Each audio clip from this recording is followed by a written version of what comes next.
Okay, this is the last example, and then you can get working on homework after this. Okay, so we've got a problem about a clock. The second hand of a clock is 3 inches long. Find the linear and angular speed of the tip of the hand. Okay, so for linear speed, again, for linear, we want some sort of linear unit, like inches or feet or meters. Well, I think it makes sense to use inches since our radius is 3 inches. Now, for the sake of the problem, we can pretend it goes all the way out. If it didn't go all the way out, we would use just a smaller looking circle. It doesn't really matter. Okay, so let's use inches per some unit of time. So we could do inches per second, or we could do inches per minute. Either one. So for linear speed, we want to figure out how many inches there are um, in one revolution around. So how many inches are there in one revolution around the circle? So again, that's circumference. So 2 times pi times 3 is how many inches there are one time around the circle.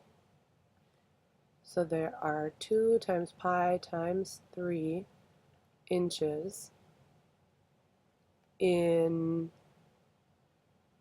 one revolution.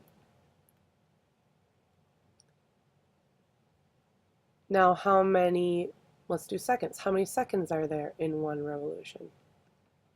Well, there's 60 seconds. So we could write our linear speed in inches per second because the revolutions will cancel out. So that will be 6 pi over 60, or we could say pi over 10, or we could give it as a decimal, which would be 0.314, and that would be inches per second.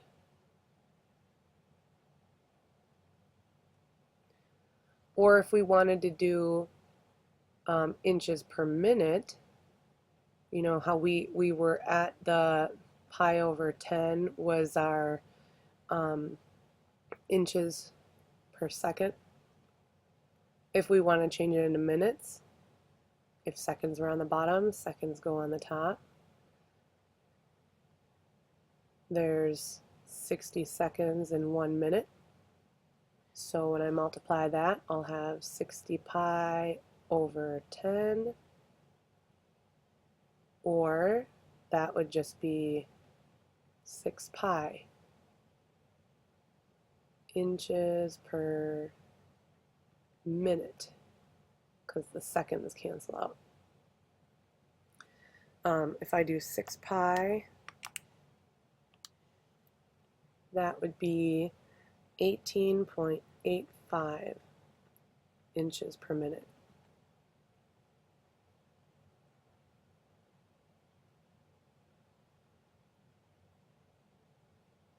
Okay? Now we're going to look at angular speed. Angular speed is always going to be radians per some unit of time. So we can do seconds or we can do minutes. We could do radians per minute. Doesn't matter which one we do because they didn't tell us we had to do a specific one. So let's do radians per second. Okay, so how many radians are there in one revolution? How many radians are there in one revolution?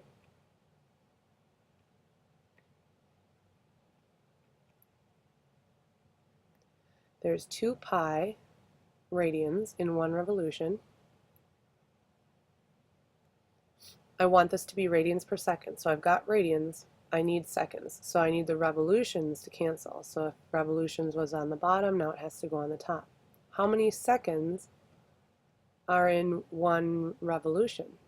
60 seconds. See how the revolutions cancel?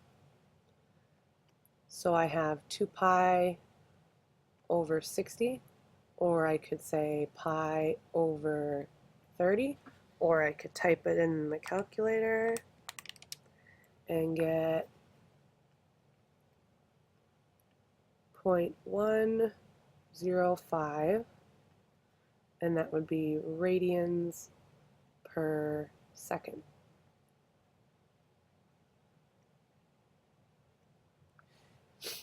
So it's all unit conversions. You need to focus on what you want your end result to be, what units you want your end result to be, and then start with what you're given. Back on the previous problem, we were given 20 RPMs. That was our starting point. Okay? And we just did unit conversion until we got it into radians per minute. Or we did unit conversion until we got it into feet per second. So that's the main idea behind angular speed and linear speed. You're going to use, hang on, let me see here.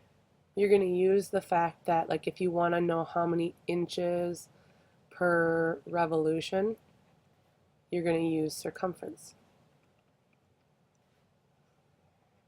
So for a given radius, inches per revolution will tell you how many, the circumference will tell you how many inches there are in 1 revolution.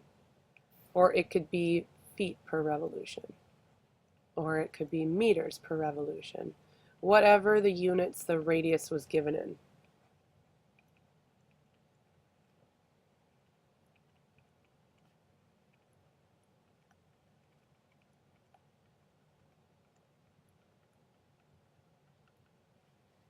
Okay, if you want to know how many radians per revolution, okay, well, starting here, here's pi, and then 2 pi. There's 2 pi radians in 1 revolution. So those are some main concepts that you're going to need to use for all of these angular and linear speed problems. So give the homework a try, and then I'll be back on Monday. I'll have your tests graded over the weekend so you can check Haiku. And then on Monday we'll go over your questions, because I know you're going to have some questions on this. But just give the homework your best shot. Okay, have a good weekend.